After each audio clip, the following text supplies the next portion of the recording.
Hi, I'm Mike Seymour from fxguide.com for Wired, reporting on the tech behind the amazing Spider-Man 2, Rise of Electro. In the film, mild-mannered engineer Max Dillon turns from Spider-Man's greatest fan into an electrically charged, plasma-based supervillain after he falls into a tank of genetically engineered eels.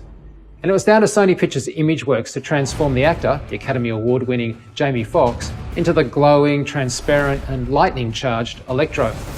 Well, of course, the filmmakers looked at real lightning as reference, but they also looked at neurological networks, deep space nebulas, and in particular, the way that lightning kind of lights up inside cloud banks.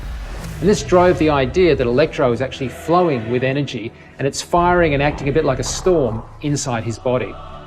On set, the actor wore elaborate special effects makeup, which was the base for this visual effects that would be added to later. Also, I guess it served as tracking markers, avoiding having to put dots all over Jamie Foxx's face. As the visual effects would be combined with this real makeup, when he was actually hooded on set, he was actually lit up with a set of remote-controlled LEDs. This would avoid his face from going very dark under that hood, when of course in reality in the final version his face would actually be emitting light. From the base makeup designed by K&B Effects Group, the digital elements were then added on top. As his mood changes, the storm under his skin also changes colour.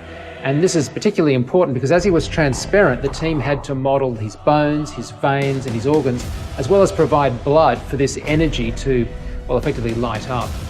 The CG was then composited with the original live-action plate and then the final lightning attacks added. Now these attacks were animated not unlike Spider-Man's webs, but unlike those sort of single threads, these were actually multiple layers and different stages, from an initial pre-bolt arc and plasma to 8 layers of complex texture, which, when added with a bunch of on-set complex contact lighting, completed the sequence.